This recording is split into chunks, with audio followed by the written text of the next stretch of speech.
Welcome to Instrulogic. Today, we're answering a very common question in instrumentation. Why do we use 4 to 20 milliamp signals instead of 0 to 20 milliamp?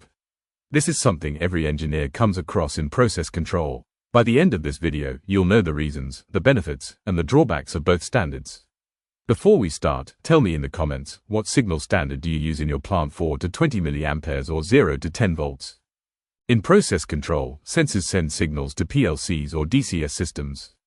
The most common standard is 4 to 20 milliamps. Here's how it works. 4 milliamps represents 0% of the process value, and 20 milliamps represents 100%.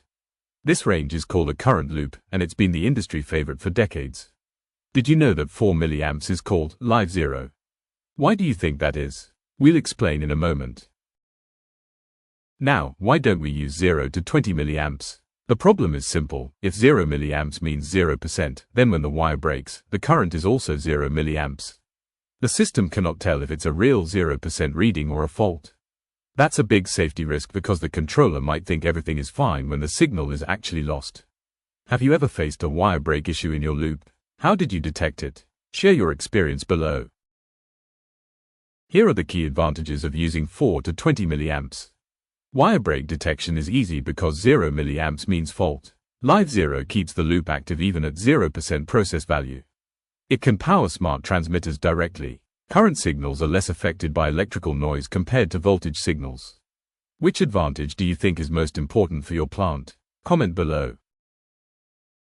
Of course, nothing is perfect. The disadvantages are slightly more complex than voltage signals. Only one variable per loop, so you need separate loops for each measurement.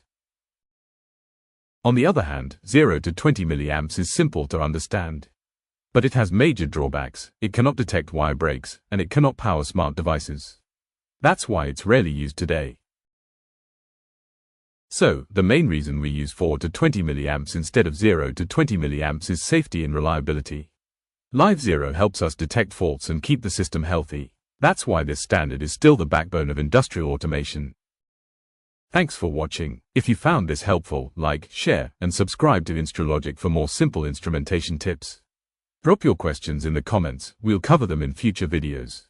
See you next time.